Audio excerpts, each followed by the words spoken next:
जय गुरु जी। शुक्राना गुरु जी। अनंतम शुक्राना गुरु जी। गुरुर्ब्रह्मा गुरुर्विष्णु गुरुर्देवो महेश्वरा गुरु साक्षात् परब्रह्म तस्मै श्री गुरुवे नमः। जय गुरु जी। और सारी संगत को भी मेरा प्यार भरा जय गुरु जी।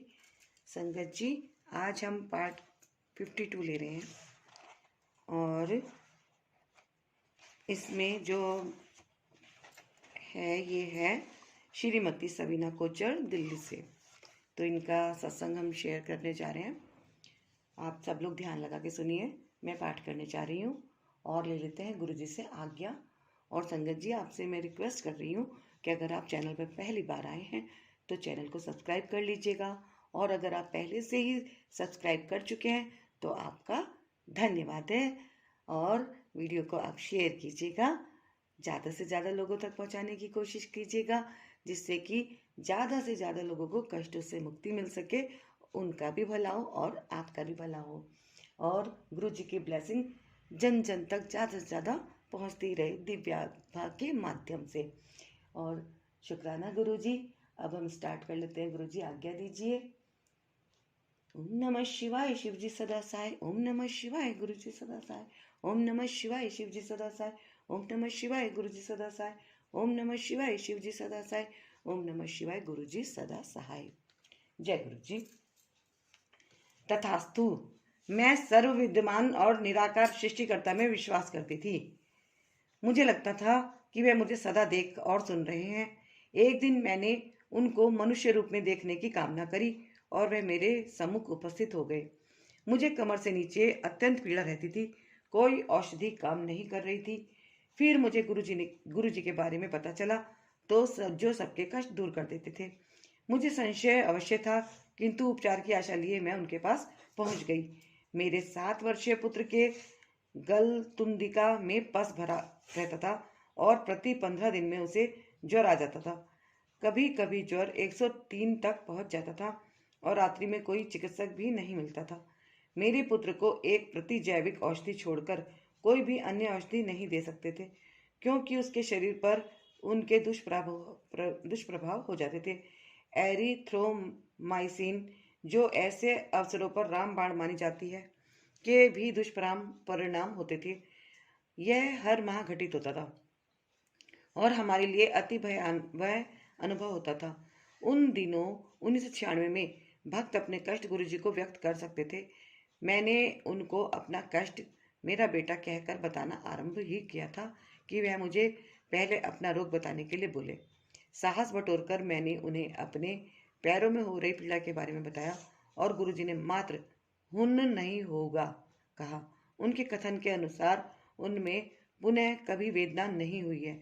उनके बोलते हुए ही वह पीड़ा समाप्त हो गई थी। फिर उन्होंने मेरे पुत्र के बारे में पूछा। मैंने उसे विस्तार में ना बताकर केवल इतना कहा कि उसके गले में सूजन है। उन्होंने उसे आशीर्वाद दिया और उसके गले में ओम का चिन्ह लटकाने और परिवार में चावल नहीं खाने के लिए कहा।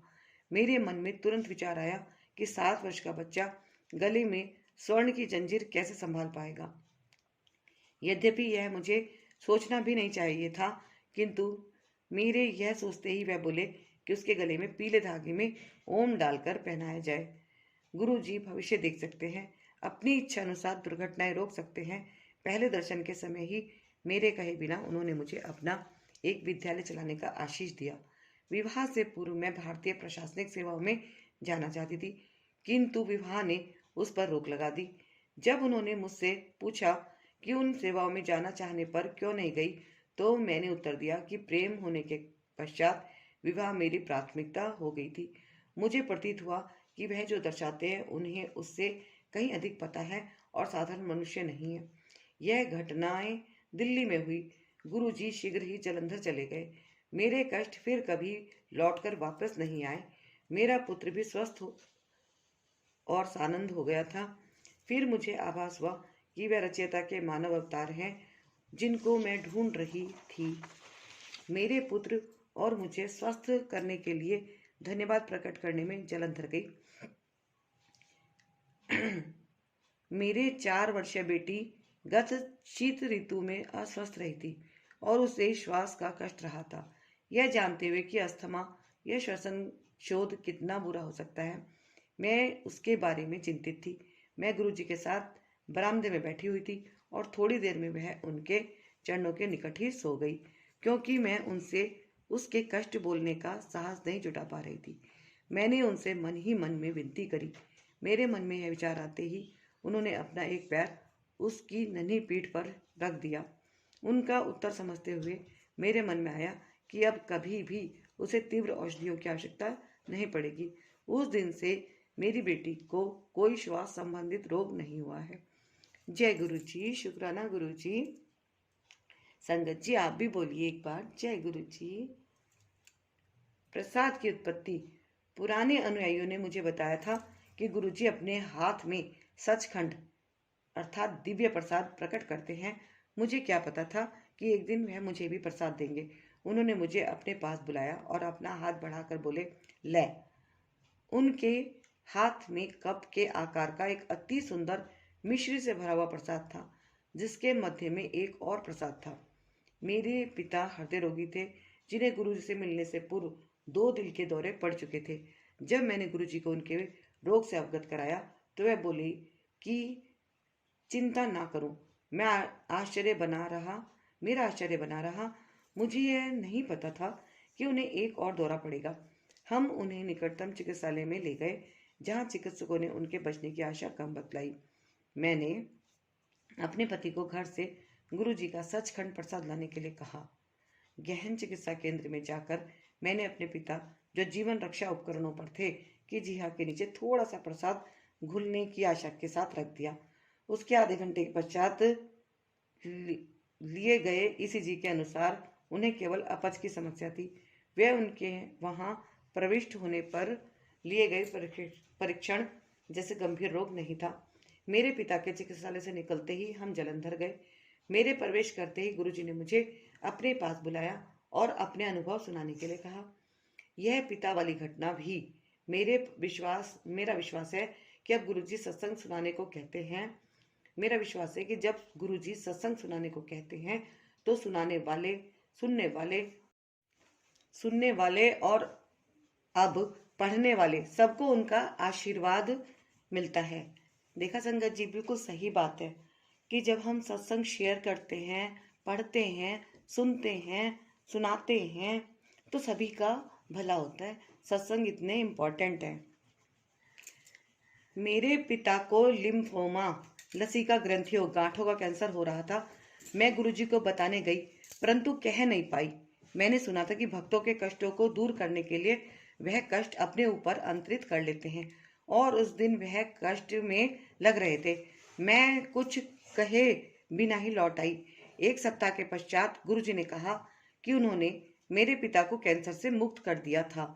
यद्यपि मुझे पता था कि वह मन के विचारों को जान जाते हैं। मैं स्तब्ध थी। पुनः किए गए परीक्षण इसका प्रमाण थे और उन्होंने चिकित्सकों को उलझा दिया था। जय गुरु जी। शुक्राना गुरु जी। माँ उनकी अनुयायी बनी। मेरी माँ मधुमेह से पीड़ित थी। उनकी काया स्थूल थी और ना वह अपने भोजन का न ही अपनी औषधियों का ध्यान रखती थी। एक दिन उनका रक्तचाप 200 तक पहुंच गया और उन्हें शैया पर पूर्ण विश्राम करने के लिए कहा गया। जब मैंने इसका उल्लेख गुरुजी से किया तो वह बोले कि मैं चिंता ना करूं और एक दिन वह दिखा देंगे कि वह कौन है। वर्ष बीत गए और वह स्वस्थ आनंद रही, अपने नित्य के इंसुलिन लिए बिना ही। एक दिन गुरुजी ने कहा कि उन्होंने मेरी माँ की रक्षा करी है। उनके कहने के कुछ समय उपरांत ही मेरी माँ अपने हाथ में एक परीक्षण का परिणाम लेकर खड़ी थी, जिसमें लिखा था कि उन्हें छोटी आंतों का क्षय रोग और मलाशय के कैंसर का संशय था। उनके पांव तले मानो जमीन खिसक गई और वह भागी हुई गुरुजी के आशीर्वाद के लिए आई। उस समय गुरुजी को अपनी व्यथा बताना निषेध था, अतः वह लंगर प्रसाद लेकर वापस चली गई। अगले दिन सब परीक्षण 1 सप्ताह पहले किए हुए परीक्षणों के बिल्कुल विपरीत आए। चिकित्सक विस्मित होने के साथ प्रसन्न भी थे कि रोग के कोई लक्षण नहीं है। उन्होंने उनकी अवस्था को मधुमेह अतिसार का नाम दिया। अगले दर्शन के समय गुरुजी ने उनको अपना मधु परीक्षण कराने को कहा। फिर उन्होंने मेरी ओर देखकर पूछा कि यह कैसे हुआ। मैं उनके इस कथन का गूढ़ अर्थ समझ नहीं पाई। कुछ दिन के पश्चात मेरी माँ ने मुझे फोन पर बताया कि उनके मधु का परिणाम 160 130 आया था, जबकि वह कई वर्षों से 280 260 रहा करता था। फिर उन्होंने मुझसे पूछा यह कैसे हुआ। तब मुझे समझ आया कि गुरुजी मुझे माँ की प्रतिक्रिया कैसी होगी इस बारे में बता रहे थे। अपने परीक्षण से मेरी माँ को संतोष नहीं हुआ और उनके विचार में अवश्य कोई गलती हुई थी। जब उन्होंने पुनः अपने मधु का परीक्षण कराया तो परिणाम 113-99 आया। गुरुजी ने मेरी माँ को एक दिन सिद्ध कर दिया था कि वह कौन है। जय गुरुजी। शुक्राना गुरुजी। 5 वर्ष की अनुपस्थिति। वर्षों पूर्व मेरा हीमोग्लोबिन का स्तर निरंतर गिर रहा था। एक दिन गुरुजी ने कहा कि यदि मुझे उस रोग का ज्ञान हो गया जो मुझे है तो मैं अपने स्थान पर खड़ी नहीं रह पाऊंगी। मुझ में उनसे पूछने का साहस नहीं था, क्योंकि मुझे ज्ञात था कि वह हर रोग का हरण कर सकते हैं। मैंने उनसे मुझे रोग मुक्त करने की विनती करी। मेरे पति और मुझे 5 वर्ष के लिए उनसे मिलने या उनका चित्र देखने को भी मना कर दिया गया। हमें यह बात किसी को बतानी भी नहीं थी। 5 वर्ष व्यतीत हो गए। जीवन में हम उत्तरोत्तर प्रगति कर रहे, किंतु उनकी अनुपस्थिति का सदा अभाव बना रहा। एक दिन मैंने उनसे उनके चित्र के लिए प्रार्थना करी, जो स्वयं ही मेरे पास पहुंच जाए, क्योंकि मैं उसके लिए किसी को बोलना नहीं चाहती थी। उनका चित्र उस अकेली पत्रिका में जो मेरे पति मंगाते थे आया। बाद में मुझे बताया गया कि वह संयोग नहीं था। कुछ दिन के पश्चात मुझे अपना दम घुटते हुए लगा। हर सांस लेने में अत्यंत कठिनाई हो रही थी। मैं अपने पति और माता पिता को फोन पर केवल इतना कह पाई कि मुझसे सांस नहीं लिया जा रहा है। मेरा बेटा ऑक्सीजन का सिलेंडर लेने चिकित्सालय भागा और मेरी बेटी ने पड़ोसियों को बुलाया। सबको चिंता थी। अकेले में मैंने उनके चित्र के समक्ष उनको कहा कि मुझे श्वास लेने में कठिनाई हो रही है। तुरंत ही मुझे अपनी गर्दन के नीचे, सिर और मेरुदंड में अनूठी संवेदना हुई और सांस आने लगा। परंतु मेरे पैरों में कोई जान नहीं थी। गुरुजी ने एक बार मुझे बताया था कि यदि उनके चित्र के समक्ष कुछ भी कहें तो वह सुनते हैं। मुझे एक निकट के चिकित्सालय में ले जाया गया। गहन सेवा केंद्र में अकेले लेटे हुए जब मेरे मुंह पर ऑक्सीजन लगी हुई थी और मुझे प्रतीत हुआ कि मेरा अंत निकट ही है, मेरे मन में विचार आया कि मेरे पति, सगे संबंधियों में कोई भी मेरी सहायता नहीं कर पाया था, लेकिन गुरुजी ने तुरंत मेरी पुकार सुनी थी। कोई भी मुझे पुनः जीवन दान नहीं दे पाया था। केवल गुरुजी ही थे जिन्होंने मुझ पर कृपा करी थी। निश्चित रूप से वह ईश्वर के दूत हैं और मेरे लिए उसके अवतार हैं। अविश्वसनीय किंतु सत्य है, जब असंभव भी आपके सामने संभव हो जाए। इससे और भी अधिक आश्चर्यचकित करने वाली घटना तब हुई जब वर्षों पश्चात मैं उनके सम्मुख खड़ी हुई थी और उन्होंने वही शब्द जो मेरे मन में उस समय आए थे दोहराते हुए कहा कि उन्होंने मुझे नव जीवन प्रदान किया है और मैं सदा सुखी प्रसन्न रहूं। क्या यह चमत्कार नहीं कि हम 5 वर्ष तक मिले नहीं थे, किंतु उनको ज्ञात था कि उस दिन चिकित्सालय में अकेले लेटे हुए मेरे मन में क्या विचार आ रहे थे। एक बार उन्होंने कहा कि चिकित्सक अपना कार्य करते रहेंगे।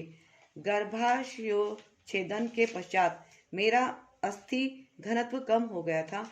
मेरे नितंब और जांघ की अस्थियां यदा कदा मुझे कष्ट देती थी। मैंने कभी गुरुजी से इस विषय में चर्चा नहीं करी। इस बीच में परीक्षणों से पता लगा कि मेरी अस्थियों में कैल्शियम की कमी है। अचानक एक दिन गुरुजी ने मेरे पति और मुझे बच्चों सहित सिंगापुर यात्रा पर जाने के लिए कहा। वह मेरे से जाने का समय पूछते रहते थे। वहां पर पहुंचकर हमें उनकी एक अनुयायी से मिलना था और मुझे उसको अपने अनुभव सुनाने थे। यह करते ही मेरी वेदना समाप्त हो गई। जय गुरु जी। देखो संगत जी, कितना जबरदस्त सत्संग है ये। इसी बात को मैं आप लोगों को समझाने का प्रयास करती रहती हूँ कि सत्संग सुनाने से ही कितने जीवन के कष्ट खत्म हो जाते हैं। देखा, अभी इन्होंने क्या बताया, मैं दोबारा रिपीट करती हूँ कि अचानक एक दिन गुरुजी ने मेरे पति और मुझे बच्चों सहित सिंगापुर यात्रा पर जाने के लिए कहा। वह मेरे से जाने का समय पूछते रहते थे। वहां पर पहुंचकर हमें उनके एक अनुयायी से मिलना था और मुझे उसको अपने अनुभव सुनाने थे। यह करते ही मेरी वेदना समाप्त हो गई। दिल्ली पहुंचने पर गुरुजी ने घोषणा करी कि मेरे कैल्शियम और हीमोग्लोबिन के स्तर बिल्कुल सही हैं। फिर उन्होंने मुझे अपना वजन घटाने के लिए कहा, अन्यथा मुझे हृदय रोग होने की संभावना थी। उन्हीं की दया से मेरा वजन घट पाया और अब मैं बिल्कुल स्वस्थ हूँ। मेरी बेटी को उदर शूल रहता था और दिन प्रतिदिन वह बढ़ता जा रहा था। उसने गुरुजी से प्रार्थना करी। उन्होंने उसका नाम बदल दिया और अब उसे कोई वेदना नहीं है। जब मैंने एक अन्य भक्त से इसका उल्लेख किया तो उसने बताया कि उसका नाम भी गुरुजी ने बदल दिया था, अन्यथा यह पीड़ा जीवन भर साथ रहती। यह कोई संयोग नहीं था। हमने कभी ऐसे गुरु नहीं देखे जो मानवता के लिए इतना करे और कभी उपदेश नहीं दे। श्रीमती सबीना कोचर, दिल्ली। जय गुरु जी, शुक्राना गुरु जी। देखा संगत जी, गुरु जी कैसे चमत्कारी थे कि केवल नाम चेंज करने से उन्होंने लोगों के कष्ट खत्म कर दिए। एक सत्संग और ले लेते हैं, इसमें कंटिन्यू कर रही हूँ मैं। ये मेजर हैं डॉक्टर सावित्री आहूजा, पंचकुला से। पूर्ण गुरु की खोज। जब से मैंने होश संभाला, मेरे अंतरकरण में अपने एक गुरु के लिए चाहत रही है। यद्यपि मुझे गुरु की उपस्थिति का आभास था, मैं उन्हें देख नहीं पाती थी। कोई विपदा आने पर मैं उनको याद करती थी और मेरे बचपन से कोई दिव्य शक्ति सदा मेरे साथ सहायता करती रहती थी। गुरु जी के प्रथम दर्शन। मेरे पति और मैं चंडी मंदिर में रहते थे। संयोग से ऐसा हुआ कि एक सैन्य अधिकारी की बेटी अस्वस्थ थी। मैंने उसे घर भेजने को कहा जिससे मैं उसको देख सकूं। परीक्षण करने पर मैंने पाया कि उसे विषाणु जनित यकृत शोथ था। मैंने उसे औषधियां देकर घर भेज दिया। उसी दिन जब उसके पिता मुझे मिले और मैंने उनकी बेटी की अवस्था के बारे में प्रश्न किया तो उन्होंने उत्तर दिया कि घर पर गुरुजी के आने के पश्चात से वह बिल्कुल स्वस्थ है। मैंने उनसे शिकायती लहजे में कहा कि उन्होंने कभी गुरुजी के बारे में नहीं बताया और उनसे विनती करी कि अगली बार जब भी गुरुजी घर आए तो मुझे अवश्य सूचना दें। उन्होंने ऐसा ही किया। मैं जल्दी से उनके घर गई तो गुरुजी उनके कक्ष में बैठे हुए थे। उन्होंने मुझे तुरंत पहचान लिया और डॉक्टर साहिबा, डॉक्टर भगवान दास और लीलावती दी कुर्डी कहकर संबोधित किया। उन्होंने मेरे माता पिता के नाम बता दिए। थे। मुझे ज्ञात हो गया कि वह ही मेरे गुरु हैं। मुझे अत्यधिक प्रसन्नता थी। अगले दिन उनके मंदिर में मुझे दीक्षा प्राप्त हुई। उसके बाद उनकी कृपा प्रवाहित होने लगी। मुक्तिदाता। हम कई बार मृत्यु का ग्रास बनते बनते बचे हैं। गुरु जी से मिलने से पूर्व जैसा मैं कह चुकी हूँ, मुझे गुरु की उपस्थिति का आभास था। एक बार श्रीनगर में जब मैं कार चला रही थी, सेना के एक अधिकारी की कार बिल्कुल सामने आ गई।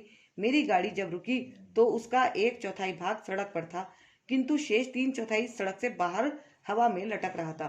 वह अधिकारी जिनको मैं जानती नहीं थी, अपनी कार से बाहर निकलने और वह अधिकारी जिनको मैं जानती थी अपनी कार से बाहर निकले और उन्होंने कहा कि मेरी कार के ब्रेक काम नहीं कर रहे थे।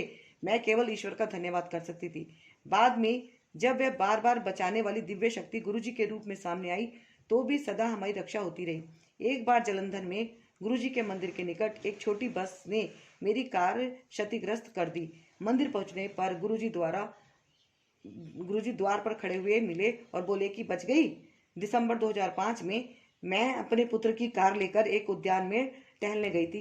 एक चौराहे पर एक ट्रक सामने आया, पर अंतिम क्षण पर चालक ने उसे मोड़ लिया।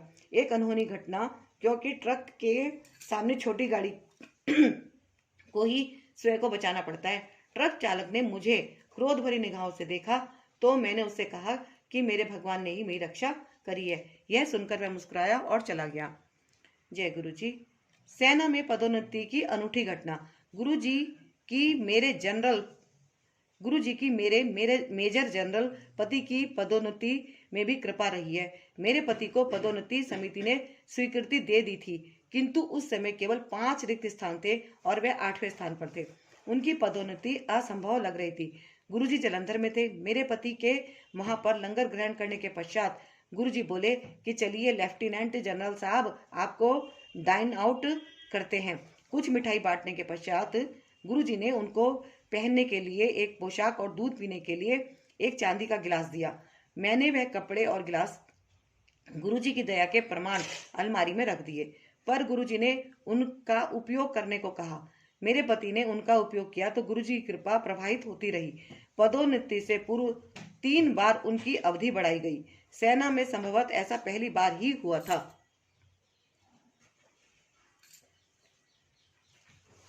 उनकी संचिका फाइल अटकने के कारण विलंब हो रहा था। गुरुजी ने विलंब के कारणों को दूर करने के लिए मुझे दिल्ली भेजा। वहां पर मुझे एक जनरल साहब मिले जो स्वयं गुरुजी के अनुयायी थे। उनको स्थिति से अवगत कराने के उपरांत उनके कहने पर उस संचिका पर कार्रवाई हुई। कुछ ही दिनों में मेरे पति का लखनऊ स्थित सेना चिकित्सा कोर केंद्र में स्वयं में एक उत्तम स्थानांतरण हो गया। विद्युत ऊर्जा के अभाव में स्टीरियो चला। लखनऊ में गुरुजी कुछ दिन हमारे साथ रहे थे। एक बार प्रातः 3 बजे फ्यूज जल गया। किसी कारणवश जनरेटर भी शुरू नहीं हुआ। सत्संग का समय हो रहा था और गुरुजी हमारे जीवन की दिव्य ज्योति हमारे बीच में बैठे थे। उन्होंने मेरी बेटी को स्टीरियो चलाने को कहा। उसने उनके कथन की अवहेलना करी क्योंकि विद्युत नहीं थी।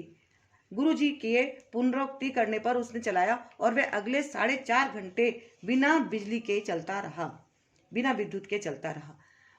भक्त का घर बनवाया। गुरुजी ने पंचकुला में हमारा घर भी बनवाया।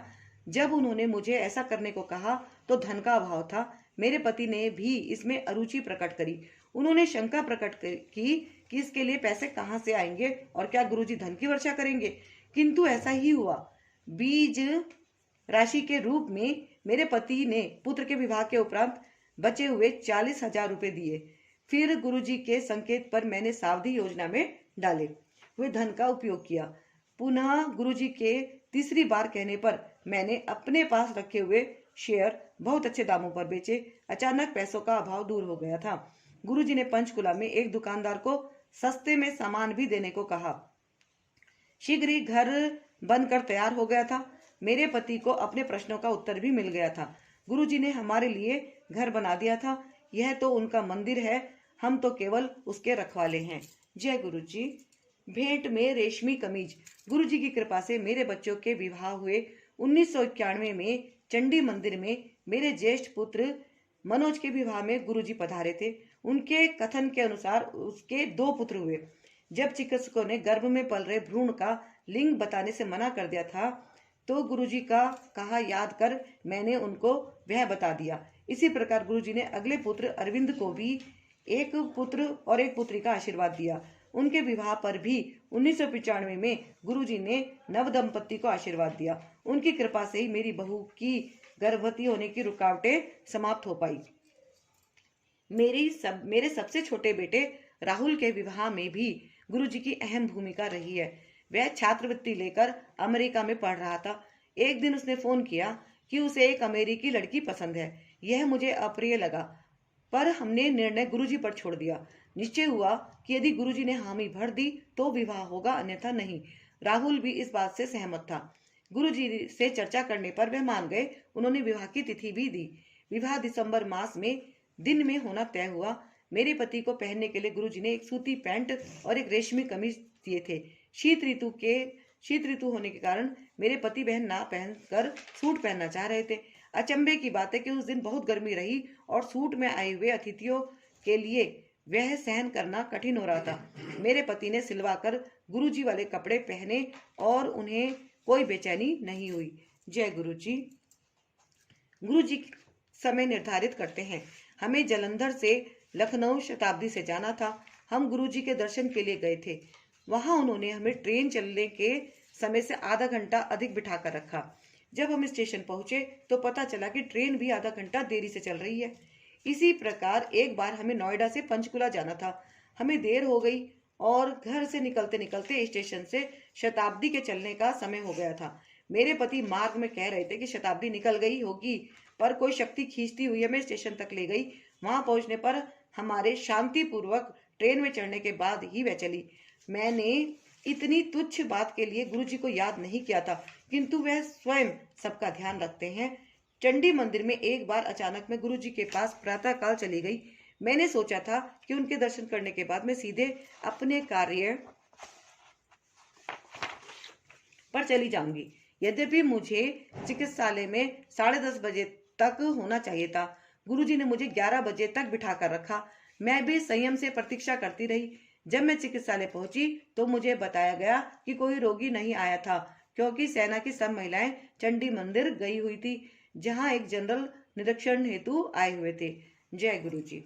दिव्य हस्तक्षेप। मेरे पति को गोल्फ खेलने में अत्यधिक रुचि है। उनके दाहिने घुटने में दर्द बना रहता था। एक सहकर्मी ने एक्सरे करने के बाद देखा कि वहां की हड्डी पर एक अति बारीक दरार है, अतः उस पर प्लास्टर लगाने का सुझाव दिया। गुरुजी को बताए बिना मैंने उस प्रक्रिया के लिए मना कर दिया। गुरुजी ने अपना हाथ उनके घुटने पर फेरा और उनकी वेदना समाप्त हो गई। हम उनकी उपस्थिति से अति सौभाग्यशाली हैं। समस्त कठिनाइयों को समाप्त करने के लिए उस पूर्ण गुरु की एक निगाह पर्याप्त है। एक बार गुरुजी ने मुझे अपनी नाड़ी देखने को कहा तो उसका स्पंदन 40 प्रति मिनट आया। मैंने कहा कि यदि उनकी नाड़ी शून्य भी हुई तो मुझे कोई चिंता नहीं है, क्योंकि मुझे ज्ञान है कि वे दिव्य रूप हैं और इस पृथ्वी की भौतिक परिभाषाएं उनके लिए अर्थविहीन है। Major doctor Savitri Ahuja, Panchkula. जय गुरु जी, शुक्राना गुरु जी। संगत जी, तो आपने सुना इनके कितने प्यारे प्यारे अनुभव हैं, इनके बच्चों के, इनके पति के और खुद in doctor major Savitri Ahuja Panchkula से। तो संगत जी, सत्संग को आप जरूर आगे शेयर कीजिएगा और वीडियो को लाइक कीजिएगा, है ना। और पूरा वॉच करने के लिए आपका बहुत बहुत आभार। और गुरुजी ब्लेसिंग कल्याण कित्ता चैनल पर अगर आप पहली बार आ रहे हैं तो सब्सक्राइब जरूर कर लीजिएगा, और अगर आपने सब्सक्राइब कर लिया है तो आपका बहुत बहुत धन्यवाद। और मिलती हूँ मैं अब आपसे नेक्स्ट वीडियो में। जय गुरु जी, शुक्राना गुरु जी, अनंतम शुक्राना गुरु जी। आज्ञा दीजिए। जय गुरु जी।